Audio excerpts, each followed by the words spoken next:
Evan Mania, apa kabar? Bagaimana, puas? Ya, kalau kemarin sempat semuanya terbawa arus Astrul Ananda, game over. Ya, rasanya tadi malam over game.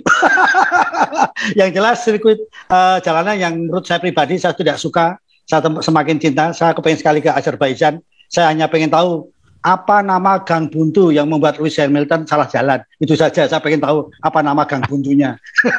Karena selama kualifikasi, selama latihan, banyak pembalap yang masuk ke gang buntu.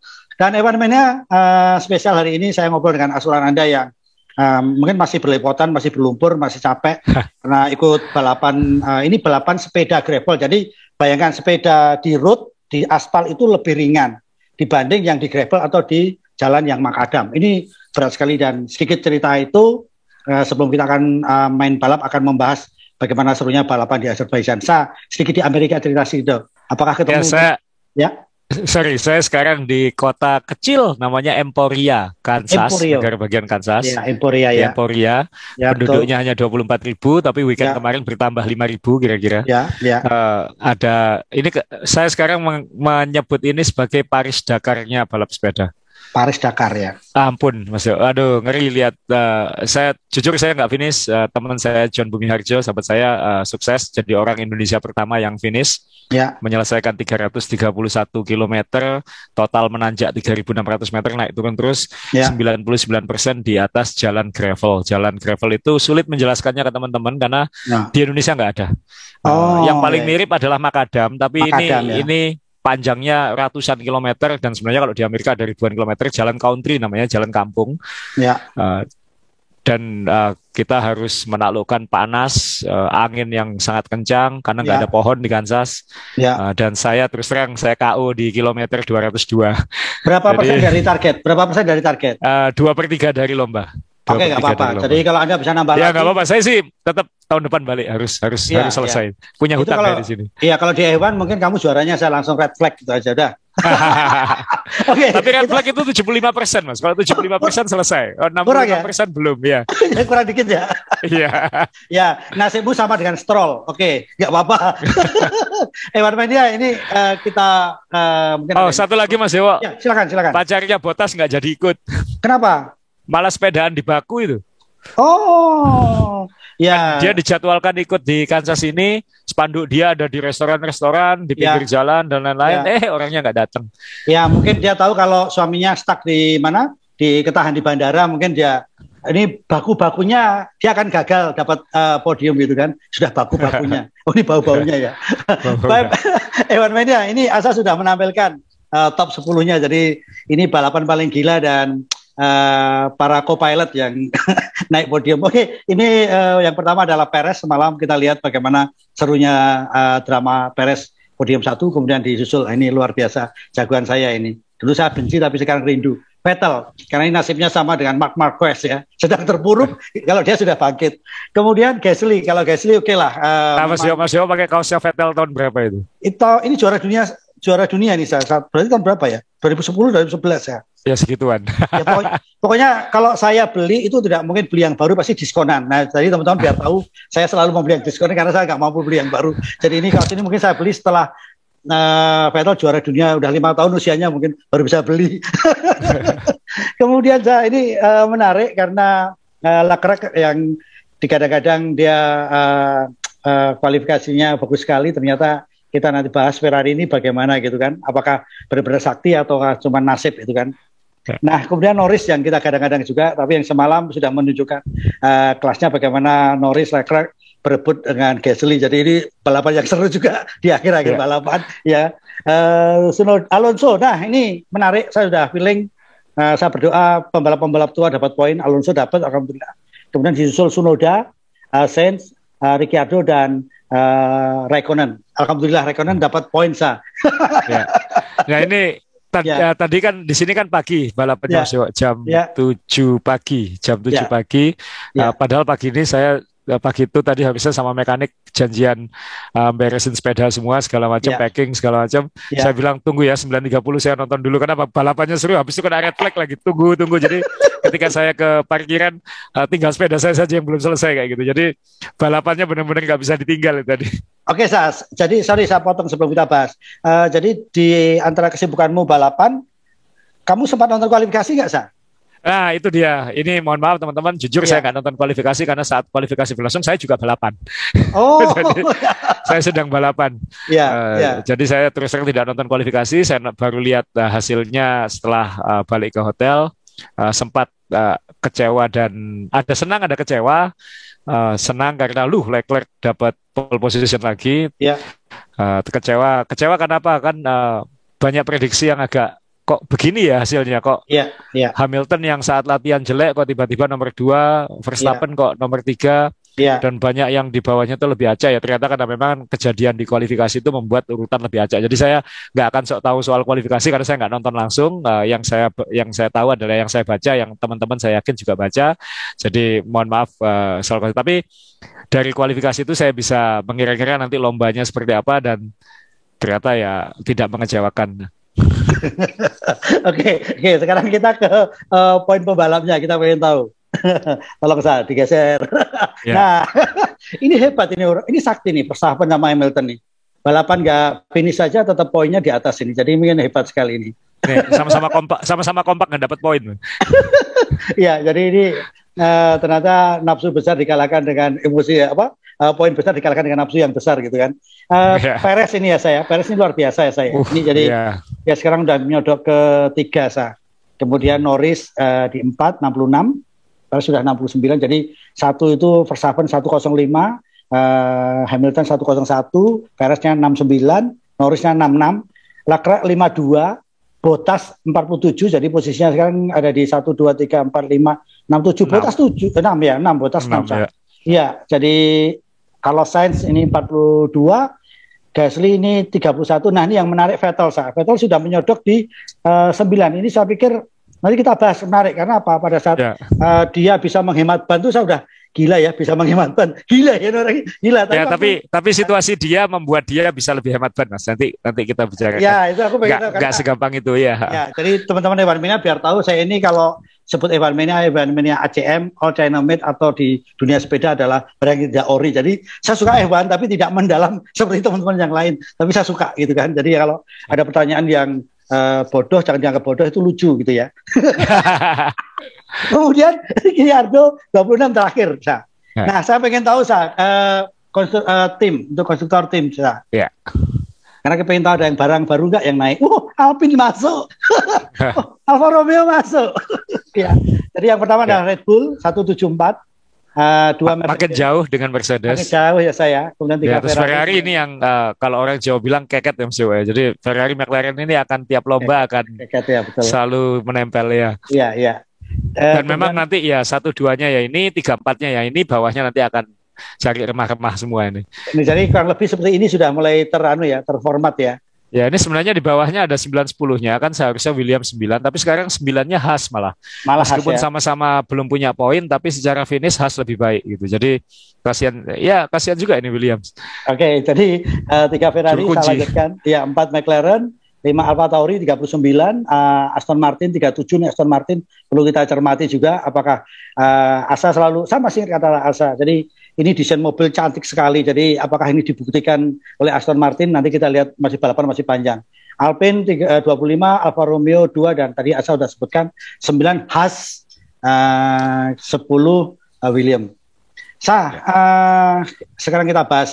Jadi ini kita ngomong fotonya saya tampilkan Perez ya. Ya, silakan. Saya ini pembalap yang saya waktu dapat ID dari Asa liputan di Amerika. Ini adalah saya dapat foto dia paling sedih karena dari Sauber naik ke McLaren hanya setahun diganti Russell ya ganti Kevin Magnussen ya. Jadi waktu dia di press conference itu wajahnya sudah kuyus ya. Karena memang dari ini fotonya Mas Dewo. Ya. Ya, silakan jadi dibahas. Jadi Perez ini nggak gede Mas Dewo, tapi Mas Dewo lebih kecil lagi. Jadi kalau yang pengen tahu skalanya, ini skala asli bukan Photoshop. Jadi ini foto asli. Ya. Ini kalau dari ID card-nya ini kelihatannya Malaysia. Oh, ini di Malaysia ya? Ya, tapi 2013 dan kalau lihat ID card-nya jenisnya ya pasti itu penyusup. Ya silakan Za. Ya, jadi Sergio Perez, ya ini mungkin tadi ngobrol sama Mas Dewo sebelum kita mulai taping. Ya. Ini berkah anak soleh ya. Kenapa? Tahun lalu dia seolah-olah begitu teraniaya, meskipun konsisten, baik, bahkan menang kan di akhir tahun sempat menang di Sakir, menang pertama, tapi dia harus menerima kenyataan akan diganti oleh Sebastian Vettel. Ya. Ternyata dia malah diambil oleh Red Bull. Dan siapa nyangka berapa lomba? 6 lomba. Mohon maaf suara saya agak habis. 6 lomba dia bisa menang. Menangnya kan juga bukan menang yang dia ngejar sebenarnya. Dia berusaha ke depan, dia berusaha menjalankan pekerjaannya, tugasnya untuk melindungi Verstappen. Ya. Dan ternyata Verstappen mengalami masalah ban, Checo Perez yang menang. Ya itulah orang kalau misalnya, ya nggak tahu ya, Perez ini kan fansnya juga belakangan makin banyak ya. Ini orang sudah bertahun-tahun mengabdi di papan tengah, selalu konsisten, segala macam. Terus terang baru waktu di McLaren pun kan bukan papan atas juga waktu itu timnya kan, bukan yang kuat gitu juga. Baru sekarang dia ini ikut tim yang punya kans jadi juara dunia dan setiap lomba punya kans menang. Dan Perez mampu meraih di awal musim. Jadi selain dia sudah bisa menunjukkan performa ke depan, dia di barisan depan dia bisa menjalankan tugas menyalip Hamilton lewat pit stop. Itu kan dia harus menunjukkan skill dan presisi yang pas, lalu menjadi bumper yang baik untuk Verstappen. Malah dapat menang. Jadi kadang-kadang mungkin benar juga ya, nggak usah terlalu dikejar, nanti datang sendiri. Itu Checo Perez kemarin. Tapi tetap usaha gitu, jangan tetap dikejar. Tetap usaha, tetap profesional kan. Tugasku adalah melindungi. Jadi saya menjalankan tugas saya tidak ngaku kok disuruh nomor 2 sih, kan nggak kayak gitu dia kan ngotot ya, betul. Nggak ngot, ya dia nggak berambisi. Dia tahu posisi dia di Red Bull sebagai bumper ya, dan dia menjadi bumper yang baik. Malah bumpernya yang dikasih menang. Ya, ini kalau kita lihat semalam kan juga tidak gampang ya. Perez ini dari kualifikasi dia startnya nomor 6 kalau nggak salah ya. Terus bagaimana menyodok, dan yang paling ngeri itu adalah bagaimana mempertahankan posisi karena diserang Lewis Hamilton dengan DRS-nya yang paling, ini kan kayak Ducati kan. Kalau track lurus makanannya Ducati sama Mercedes gitu kan. Iya kan? Nah, ya tidak gampang, dan dia harus memastikan Verstappen nyaman di depan. Karena kan mungkin untuk membendung kan mungkin dia juga harus ngejar Verstappen sedekat mungkin. Jadi dia mampu mempertahankan jarak itu. Ini kalau pembalapnya pengalaman, dia pasti tahu kapan ngerem, kapan nahan, kapan memainkan posisi mobil. Dan ini kan pembalap yang sangat berpengalaman. Jadi dia mampu melakukan. Dan sejarahnya Perez biasanya baik di Baku. Di Baku ya. Seharusnya. Tapi ini menarik kata-kata Asa tadi. Ini tidak gampang menahan, karena apa? Kalau kita semakin mendekati yang di depan, menguntungkan Lewis Hamilton kalau nanti berhasil menyalip Perez. Tapi kalau terlalu dekat dengan Lewis Hamilton, pasti kemakan di RS-nya. Ini kan saya setuju saya. Iya. Jadi tidak balancingnya padan. Ditambah lagi memikirkan kalau pit stop, Mas Jo. Karena kan pit stop ini kan nanti kalau aku pit keluar di belakang siapa, selisih 1 detik itu nanti efeknya seperti apa.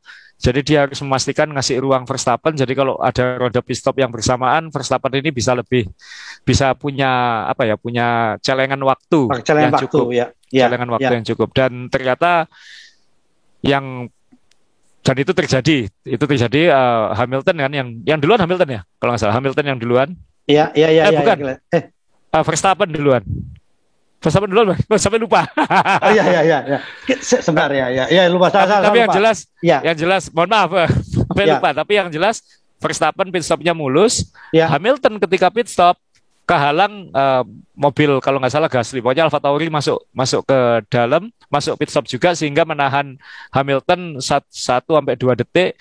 Sehingga ketika Hamilton keluar dari pit, dia malah dia di belakang Verstappen, dan cilakannya lagi adalah Checo Perez mampu sangat ngebut, sehingga ketika Checo Perez pit stop, dia keluar juga di depan Hamilton. Nah, setelah itu sebenarnya balapannya buyar dan di atas kertas seharusnya itu sudah 1-2 Red Bull kalau nggak ada drama. Karena setelah itu Perez kan mampu membendung dengan baik gitu. Jadi Perez menyalip Hamiltonnya kan di pit stop. Iya. Jadi teman-teman silakan, tadi ada yang kita lupa tadi, silakan tolong diisi di wall aja. Ini forum saya terima kasih kok, banyak yang koreksi-koreksi di bawah itu kan. Banyak koreksi-koreksi dan jujur aja saya nih kalau nyari berita ya kalau nggak ke Evan Mania juga ke Evan Lovers, karena jujur kalau kita baca berita maaf ya kadang-kadang cuma terjadi crash, terjadi tabrakan ke dinding. Kadang-kadang kalau orang suka Evan kan mosok diem-diem nabrak dinding gitu kan kita harus tahu sebabnya gitu kan. Nah, mumpung di situ ini mungkin juga jadi pertanyaan juga. Tahu-tahu kalau orang yang awam kan orang trek lurus kok nikung gitu kan. Maksudnya nikung itu nabrak gitu kan. Nah ini apa yang terjadi dengan Stroll dan temannya Perez? Jadi yang pertama terjadi adalah kan kita mengira bakal Red Bull 1-2. Terus saya agak meleng waktu itu. Ini sudah aman lah, tinggal kontrol saja. Kalau nggak ada kerusakan selesai ini lomba. Memang sempat kejadian nih fotonya kejadian Stroll kecelakaan duluan, tapi kita pikir waktu itu mungkin dia nginjak debris atau apa sehingga bannya pecah dan dia melintir. Ternyata di tempat yang hampir sama Verstappen tiba-tiba menikung ke kanan gitu. Di trek lurus dia malah menikung. Ternyata ban kirinya pecah, ban yang sama dengan Stroll dan itu dianggap aneh karena seharusnya ban itu tidak terlalu bekerja keras di baku. Bannya kerja keras harusnya yang sebelah kanan. Karena tikungannya kan banyak ngiri ya. Iya. Nah, jadi ketika ban ini pecah, ya Verstappen keluar diri, kemudian ini fotonya dia sempat nendang itu ban. Ya, saya bisa bayangkan emosinya, pimpin enak, ada bumper di belakang, tinggal menang, poinku makin jauh dari Hamilton, ban pecah. Nah, ini masih belum ada penjelasan lebih detail dari Pirelli. Sejauh ini Pirelli masih bilang seharusnya baik Stroll maupun Verstappen menginjak sesuatu di lintasan, karena mereka juga menemukan mobilnya Hamilton sebenarnya ketika diparkir red flag itu sebelum diganti, ternyata ban kiri belakangnya juga ada masalah yang sama, ada sobekan juga. Nah, apakah itu kerbing, apakah itu ada debris, ada serpihan sesuatu di tempat yang dilewati itu. Ingat Verstappen kan yang paling depan ya, jadi kalau nginjak dia nginjak duluan, bisa kayak gitu. Yang jelas dari Red Bull sudah bilang di radio, kita lihat waktu lomba, dari Red Bull ada bilang ke pengawas lomba masih bahwa tidak ada warning sama sekali, tiba-tiba pecah gitu aja. Tidak ada warning sama sekali di komputer, temperatur yang aneh maupun tekanan ban yang aneh. Tiba-tiba pecah begitu saja. Nah, tentunya Pirelli sejauh ini bilang itu debris, ada sesuatu di luar.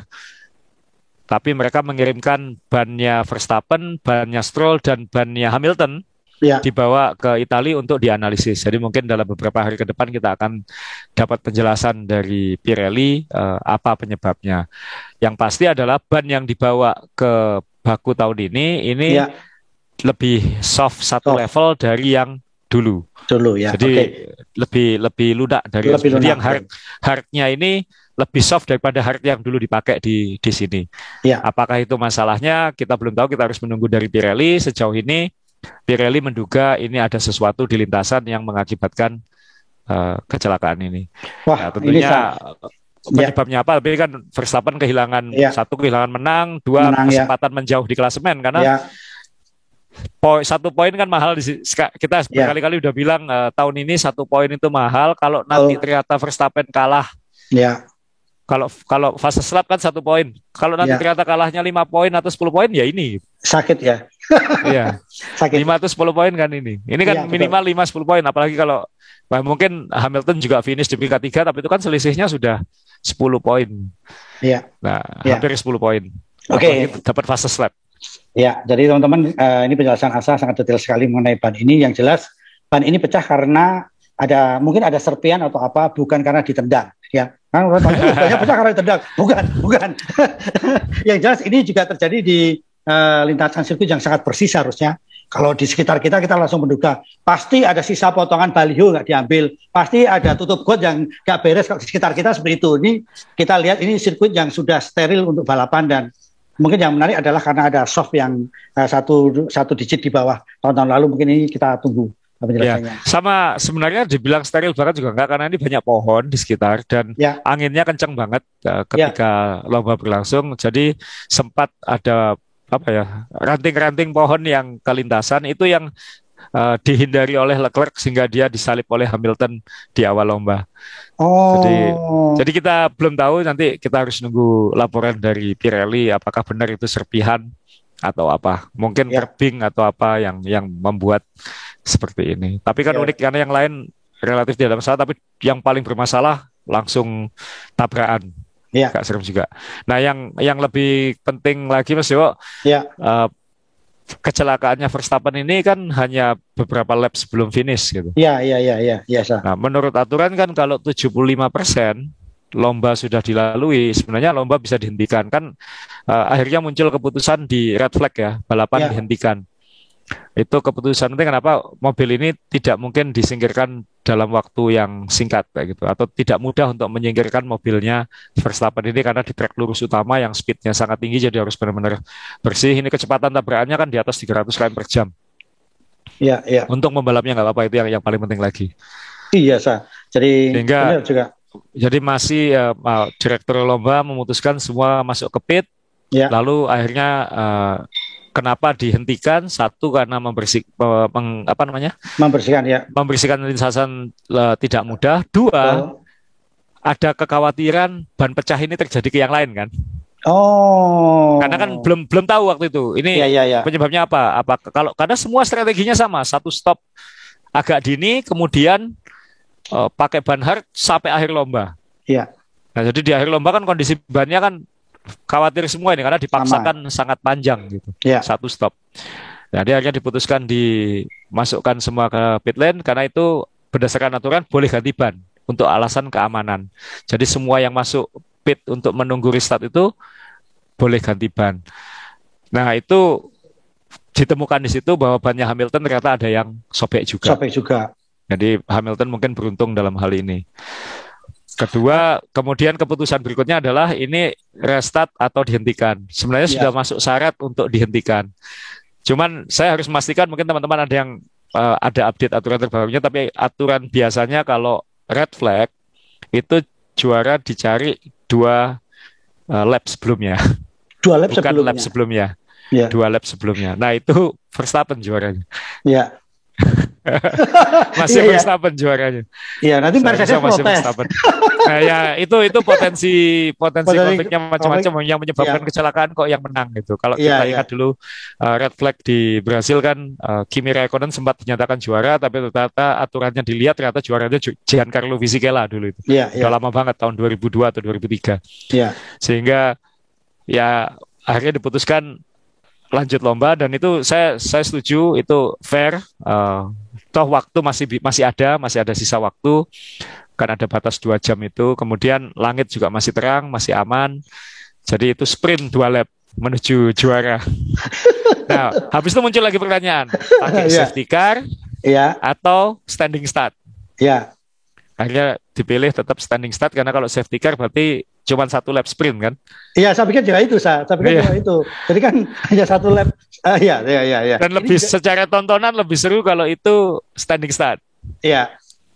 Tapi waktu itu saya juga deg-degan juga. Waduh, ini Hamilton bisa menang ini.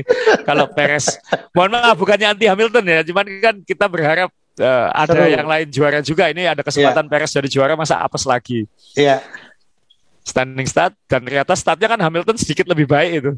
Nah, ya kaget lagi Hamilton masuk gang buntu kan, kayak Mas Dewa tadi bilang.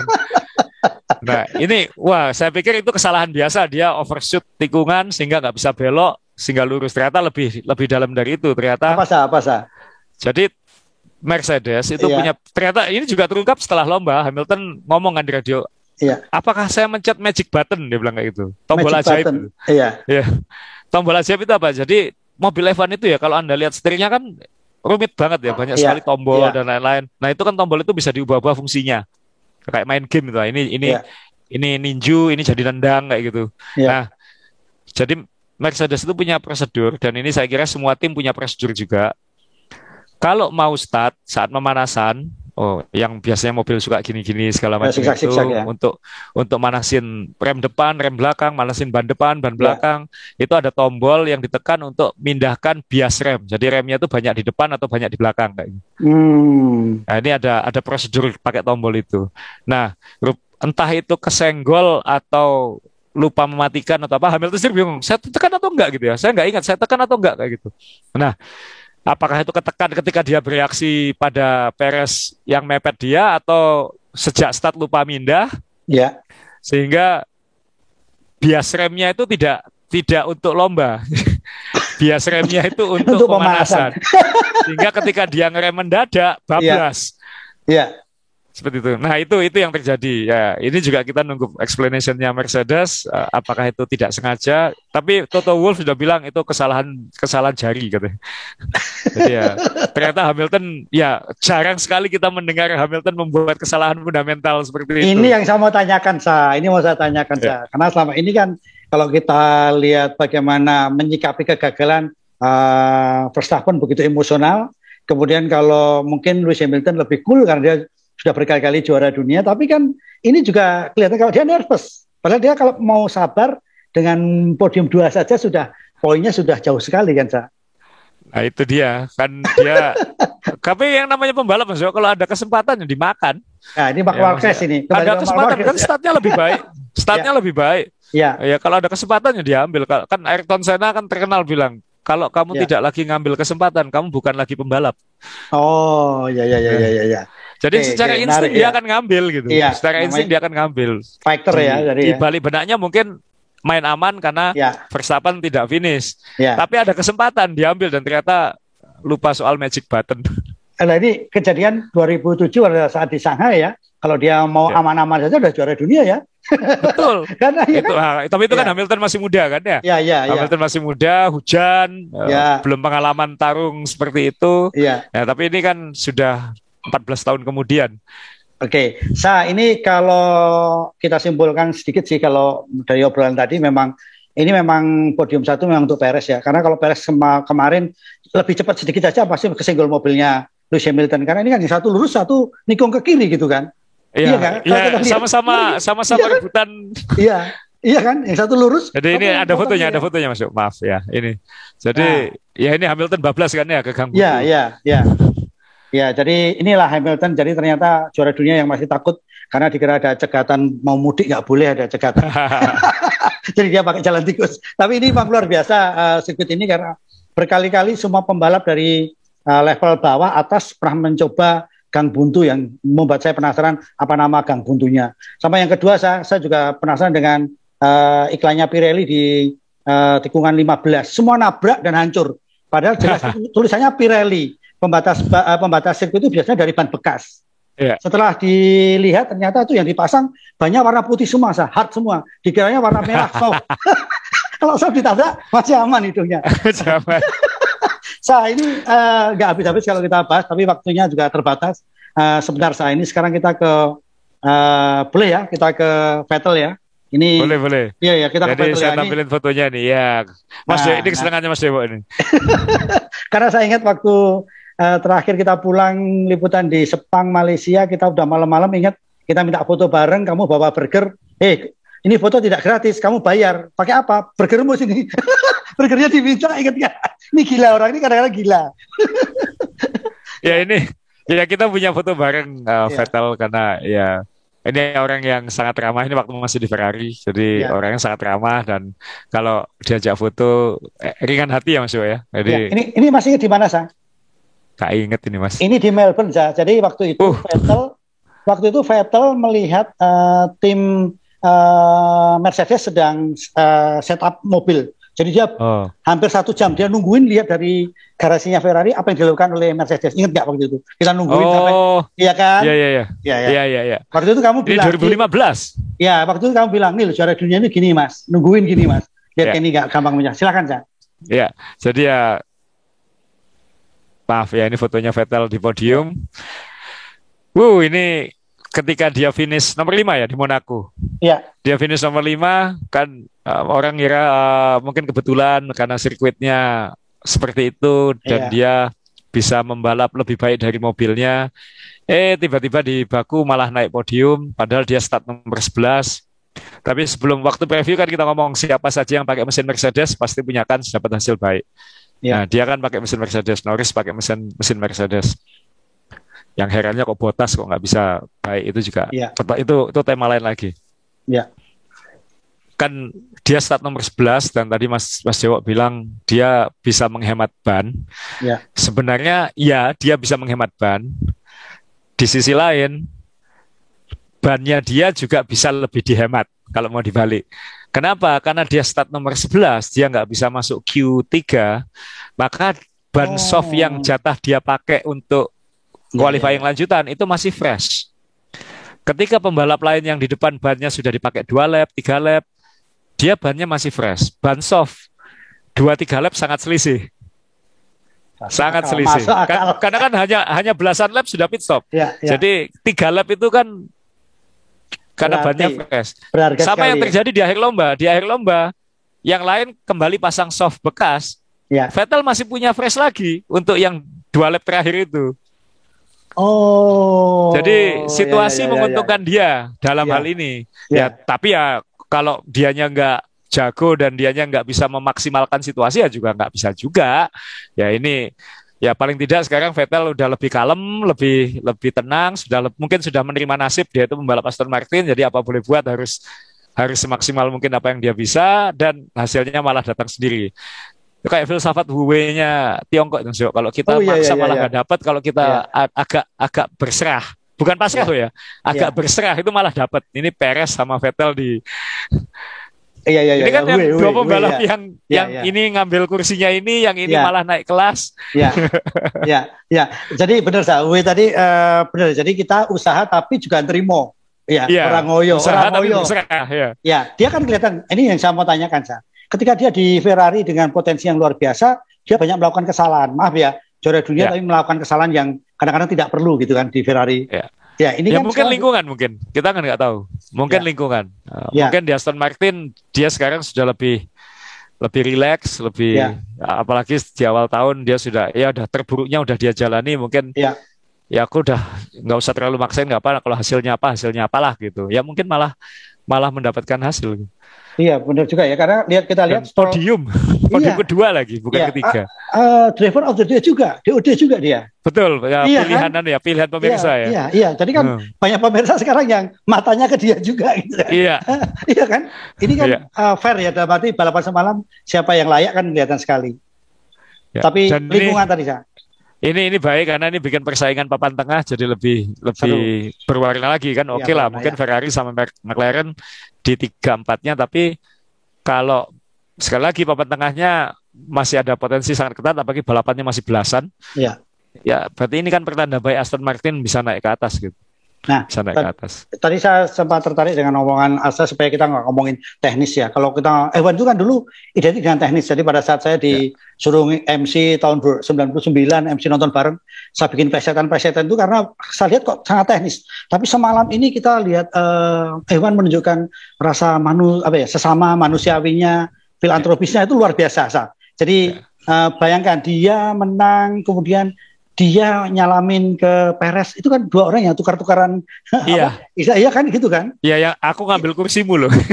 Iya kan? Semalam ini kan kita lihat coba di podium. Kalau yang menang Lewis Hamilton atau Verstappen mungkin atau Bottas, udah. Yang lainnya gitu aja. Lawyer aja. Semalam loh silaturahmi. Yang ini main ke Alpine ya kan? Dia bukan ke mana? Tim lamanya dia kan, saya sempat ke Perez kan tim lamanya dia Perez juga kan main Perez juga ke tim lamanya terus disalam-salami. Semalam tuh kelihatan yang kadang-kadang kita hilang di F1 adalah rasa kemanusiaannya. Semalam tuh luar biasa halal bihalal. Setiap tahun pasti ada lomba yang hasilnya aneh. Kita beruntung ini ada satu lomba yang seperti itu di awal musim, jadi Kalau enggak yang menang kan Hamilton Verstappen, Hamilton Verstappen. Sekarang ada icebreaker yang satu, meskipun masih pembalap Red Bull, tapi ada yang menang yang baru untuk tahun ini, plus podiumnya fresh. Podiumnya fresh. Perez, Vettel, lalu ini fotonya Gasly. Jadi podiumnya tuh kayak, jadi kita kalau nanti melihat ke belakang ke tahun 2021, kita tahu ini balapan yang mana. Selain ada tulisan Azerbaijan di belakang itu ya. Cuman kan, wah ini saya ingat balapannya. Saya ingat balapannya waktu itu Verstappen bannya pecah. Kemudian Hamilton masuk gang buntu itu kita akan ingat. Ini balapan-balapan yang bikin kita ingat. Betul.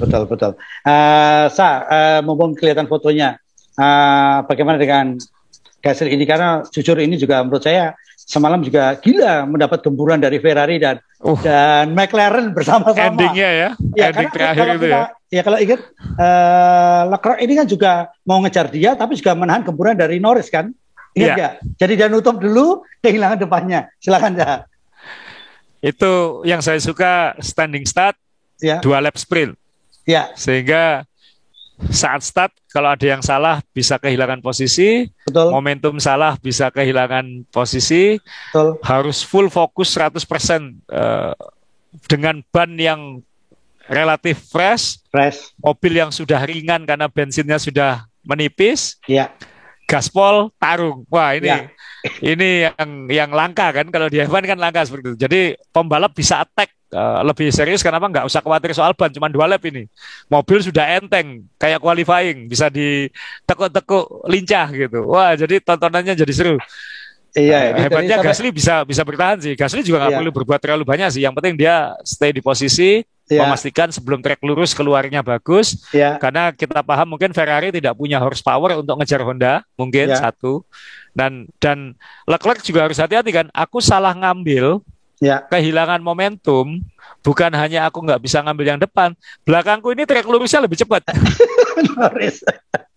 Trek lurusnya lebih cepat, jadi betul. Justru Leclerc lebih berat tugasnya daripada Gasly kemarin, menurut saya. Gasly hanya mikir ke depan, fokus bendung yang belakang. Leclerc harus mikir depan nggak kena, belakang makan aku ini. Seru ya. Jadi yang lebih sulit justru Leclerc. Kalau Norris tinggal, ayo coba ambil depan. Kamu salah aku yang ambil. Kamu salah aku yang ambil. Jadi yang paling sulit malah Leclerc. Benar. Paling nggak enak itu kecepit di tengah. Iya, tapi jadi semalam tuh kita juga bingung, kita ini nonton Formula One atau drag race itu kan? Ini gila kan? Ya trek lurusnya 2 kilo. Ini gila sekali ya. Jadi semalam kelihatan sekali kalau Mercedes kalau udah di trek lurus, waduh, mohon ampun ya. Ini kayak Ducati ya. Selalu ini jadi ingat Valentino Rossi waktu di Yamaha lawan Ducati, menangnya hanya di tikungan. Trek lurus. Saya ingat karena waktu itu saya liputan waktu itu di Shanghai, waktu Casey Stoner juara dunia itu, saya wawancara Stoner, saya wawancara Valentino Rossi. Waktu itu di ruang media Rossi ditanyain bagaimana caranya ngalahkan itu Ducati, dia bilang saya butuh pistol. Oke. Ini balapan sudah kita bahas poin-poin pentingnya ya. Mungkin sekarang kita ngomongin gosip-gosip atau apa, atau kita juga harus menghargai juga bagaimana Fernando Alonso. Dan saya juga selalu bertanya, apakah pembalap yang berusia seperti Fernando Alonso, kemudian Vettel, ini apakah lebih berat di F1 atau di MotoGP? Karena kalau di MotoGP ini rasanya kan, kalau pembalap tua kayak Rossi ini rasanya fisik rasanya udah di atas sekali ngadepin beban motornya dan sebagainya. Ini pembalap tua di sirkuit jalanan rasanya oke semua. Gimana menurut Anda? Kalau Rossi sebagai yang apresiatif terhadap Rossi dulu, penggemar berat, mungkin belakang waktu dia dominan nggak terlalu, dan sebagai orang satu angkatan sama Rossi.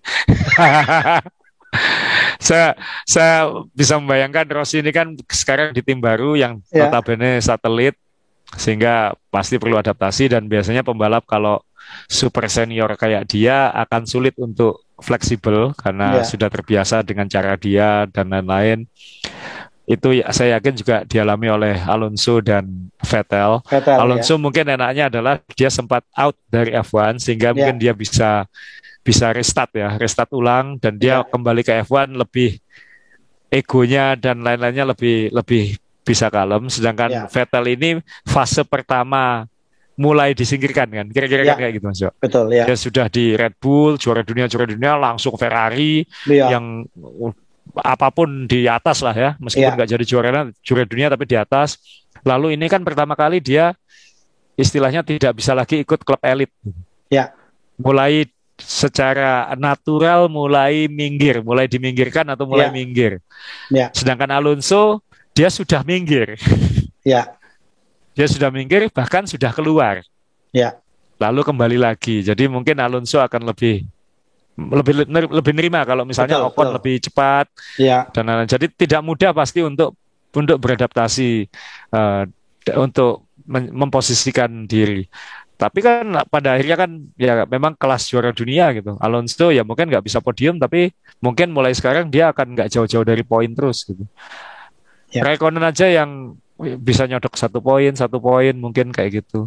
Ya. Sehingga kita lihat Alonso yang jelas kan masih punya kontrak tahun depan. Vettel kita tunggu tahun depan seperti apa.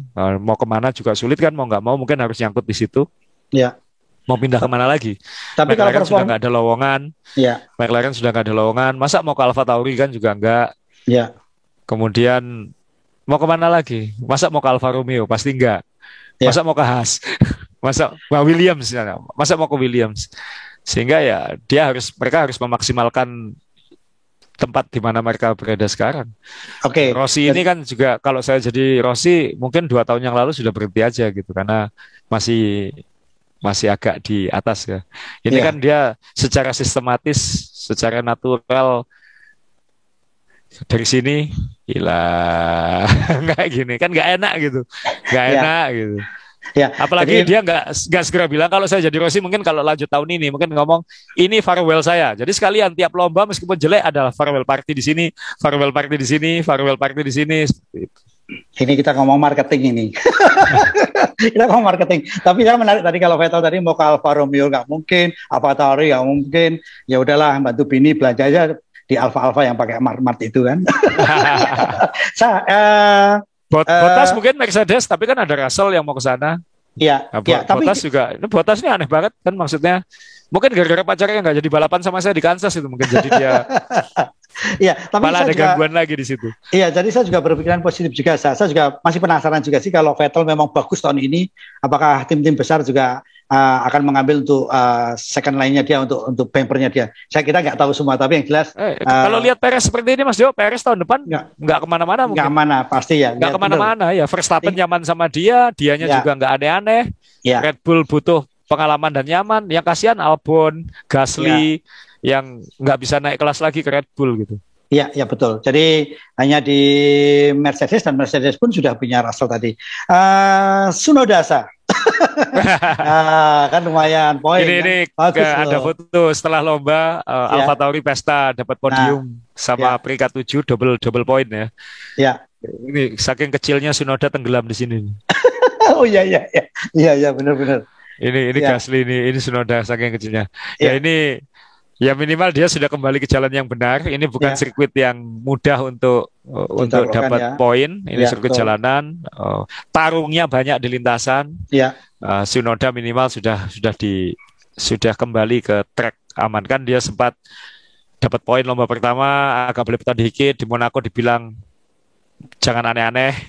Sekarang sudah mulai lagi dan Alfa Tauri melakukan beberapa step untuk membuat Tsunoda ini lebih fokus, lebih akrab dengan tim, lebih kompak dengan tim. Dia sudah dipaksa pindah ke Italia. Ya. Karena kan Alfa Tauri ini kan dulunya Minardi, kemudian jadi Toro Rosso, jadi basisnya masih di Italia. Ya. Si Tsunoda disuruh pindah ke sana supaya lebih dekat dengan tim. Ya menurut saya baik. Ya mungkin itu awal yang kedepannya bisa lebih baik. Kita tahu Gasly meskipun anaknya Red Bull, anak didikan Red Bull, tapi dia sudah di dekat pagar. Saya nggak tahu podium tadi malam membantu dia tetap di dalam pagar atau tetap dekat di pagar. Tsunoda kita sudah tahu pasti mungkin lebih punya kans bertahan 1-2 tahun ke depan di keluarga Red Bull. Ya, jadi pasti Alfa Tauri dan Red Bull pasti butuh Tsunoda sebaik mungkin. Ya, karena ini masalah mesin juga, karena itu pasti ada ikatan. Meskipun tahun depan sudah bukan Honda lagi brandnya. Ya. Tapi kan tetap ya, ada nilai marketingnya Mas Yo, ada Asia, ada Jepang. Asianya ya, betul.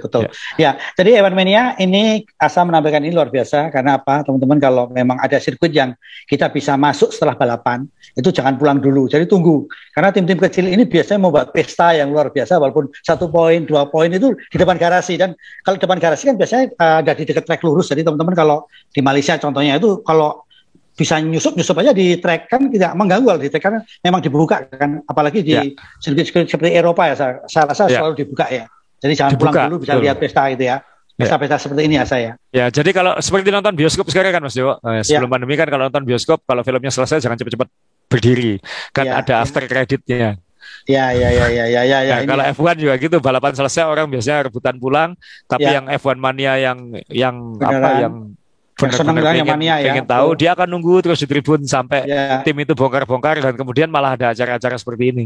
Kadang-kadang dapat kesempatan bisa turun ke lintasan, bisa ngelihat langsung lebih dekat meskipun masih di balik pagarnya pit lane.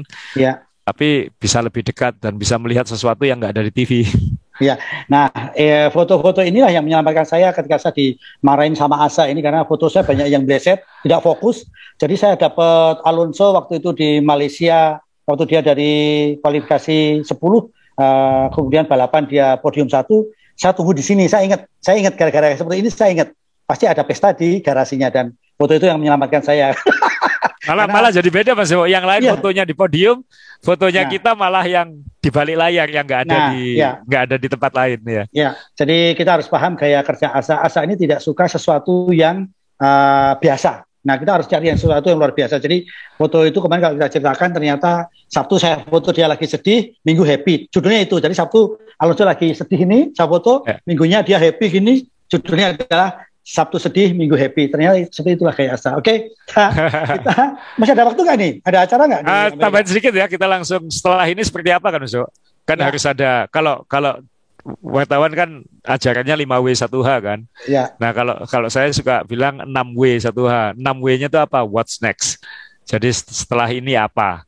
Nah, setelah ini apanya ya kita menunggu minggu depan libur dulu F1. Kemudian minggu berikutnya kembali ke, ya masih di Eropa sih, tapi ke negara tradisional F1, ya meskipun sirkuitnya mungkin nggak terlalu menarik, ke Perancis. Nah, ini kan sirkuit yang kita sudah 2 lomba di jalanan, sekarang ke sirkuit tradisional. Tradisional bukan positif ya, saya sirkuit-sirkuit di Perancis entah mengapa itu nggak ada yang menarik. Manikur dulu nggak menarik, Paul Ricard ini ya nggak menarik. Manikur dulu menarik lah, ibu-ibu suka itu manikur pedikur. Manikur. Ibu-ibu yang suka. Ya, jadi ini besok balapan sirkuit yang menurut kamu tidak menarik itu, Sa? Oh iya, tidak menarik. Satu itu sebenarnya testing sirkuit, ya dipakai balapan oke, cuman apa ya, soul balapannya agak kurang, agak kurang. Nah, itu yang moga-moga nanti. Tapi di situ kita akan lihat mobil F1 yang mungkin urutannya juga lebih tradisional ya, mungkin apakah Mercedes, kalau memang Red Bull benar-benar terbaik seperti yang banyak diomongkan di awal musim, ya dia akan di depan. Mercedes kita lihat kalau di 2 sirkuit jalanan ini jelek, mungkin Mercedes akan kembali ke depan kayak di San Marino, kayak di Imola. San Marino ya, Emilia Romagna, kebiasaan ngomong San Marino tuh. Jadi seperti di Imola akan kembali seperti itu. Lalu kita lihat papan tengah yang lebih normal seperti apa. Ferrari ini di mana? Di sirkuit jalanan ini Ferrari bisa bagus ke depan, tapi setelah di sirkuit yang tradisional seperti apa Ferrari? Ini kita juga nanti mungkin pertanyaannya di situ. Dan tentunya persaingan Hamilton sama Verstappen kan, karena poinnya harus kita amati terus. Iya. Ini musim nggak jadi game over. Jadi ini di antara kesibukannya Asa, kita ganggu waktunya. Sekali lagi Asa terima kasih. Kalau memang masih melanjutkan di Amerika, jangan lupa ke Austin. Sorry teman-teman, ini kalau ada ding-dong, ini bukan lift ya. Ini rumah saya nggak ada liftnya. Ini memang ada Gojek, ada yang ngantar makanan. Jadi bukan lift, bukan kita sombong. Wah, ada liftnya bukan. Evan Mania, kita berharap Asa ini mau siaran dari rumahnya. Saya berharap sekali sebagai teman, karena Pak memang koleksinya luar biasa. Saya juga pengen tahu tidak sekedar replika, tapi juga banyak barang-barang.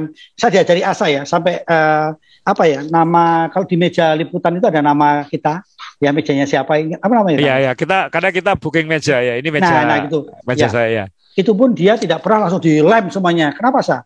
Bisa pulang untuk kenang-kenangan. Hal-hal kecil inilah kalau kita suka Formula One tuh, akhirnya di rumah itu, iya ini dulu di mana, ini di mana. Terus kenapa nggak kita lem sampai penuh? Oh bisa di figura. Nah inilah kita pengen tahu di rumah Asa ini adalah surganya pecinta F1, karena saya pengen tahu replika dia yang tua-tua itu dikeluarkan, kemudian baju-baju dia koleksinya yang sudah nggak muat-muat tuh yang nanti kalau sudah balik Mas Dewo, saya akan pakai baju-baju mekanik-mekanik itu. Saya tunjukkan kenapa ini baju mekanik tahun berapa seperti itu. Mungkin ada yang kebesaran jadi kayak pakai baju besar gitu tapi. Ya. Dan alhamdulillah ternyata memang internet kita sudah tidak rewel lagi kan. Jadi kan kalau saya pengen dilihat, karena siapa tahu nanti Asa bisa connect dengan BB, connect dengan Suhaini, mantan PR-nya Sepang yang bantu kita, kan seru, jadi konten kita jadi seru gitu kan. Dan kita bisa connect sama teman-teman, kan banyak yang minta itu misalnya dengan Mas Arief Kurniawan, mungkin saya belum ngomong sama Mas Arief sih, tapi mungkin Mas Kumis nanti siap-siap diganggu kalau mau, karena dulu itu idola saya waktu saya masih SMP, yang saya clipping dan saya baca ada tulisannya Om Kumis. Ya, dan satu lagi, dan saya ngomong ke Bang Arief waktu ketemu di sirkuit, Bang, target saya dulu kalahkan Anda sebagai penulis sebenarnya. Ya, satu saat nanti kalau kita bisa connect dengan beberapa teman di luar, itu kan saya pengen sekali dengan Feni Rose gitu kan, karena ini menurut saya membawa acara idola saya yang orang tidak tahu F1, tapi kenapa dia bisa menyatu, hatinya itu bisa lumer dengan F1. Menurut saya presenter F1 terbaik. Nah, itu kan, jadi menurut saya hal-hal semuanya hebat-hebat, semua hebat-hebat, tapi memang mungkin karena saya paling lama sama Feni Rose dulu waktu di TPI segala macam bertahun-tahun sama dia, jadi chemistry, apalagi waktu dulu qualifying kan komentarin sepanjang acara itu bisa saling isi. Jadi ini kumpulan-kumpulan F1 mania generasi Schumacher, Hakkinen ini bisa muncul lagi di sini. Oke, kita tutup karena supaya tidak mengganggu acara selanjutnya, dan karena masih di Amerika, jangan lupa kalau bisa mendekat dekatnya Austin, ada toko-toko replika yang baju-baju yang tua-tua, siapa tahu bisa titip. Saya dijadwalkan kalau cuaca tidak mengganggu goes di sirkuit Austin. Aduh. Nanti mungkin itu bisa jadi oleh-oleh. Oke, ini sirkuit yang luar biasa menurut saya, karena di sanalah F1 itu dikemas dengan banyak hiburan. F1 Mania, jangan lupa jaga kesehatan, dan jangan lupa kami ini hanya pecinta saja. Saya ATM, tidak orisinal. Kalau Asa ini memang dari dulu memang kalau tidak jadi pembalap F1 yang hebat, jadilah penulis yang hebat. Dia sudah melakukan itu. Jadi tapi nggak seintens dulu ya Mas Ewa ya, nggak sesempurna dulu pemahaman saya. Jadi mohon maaf kalau masih ada kekurangan-kekurangan. Ya, karena sekali lagi kalau mau cerita-cerita tentang F1 bisa ke main balap, tapi kalau suka sepeda, Anda suka sepeda juga atau berita-berita lain, Anda bisa ke main sepeda. Tapi kalau Anda pengen yang lain lagi, jangan lupa buka juga tulisan Asa yang ringan-ringan tapi dalam, yaitu di di Wednesday ya, Happy Wednesday. Happywednesday.id. Happy Wednesday, oke.id. Baik, F1 Mania, jaga kesehatan, Asa jaga kesehatan, semuanya. Sama-sama, sampai ketemu di balapan selanjutnya. Ya, salam sehat, salam prokes semua.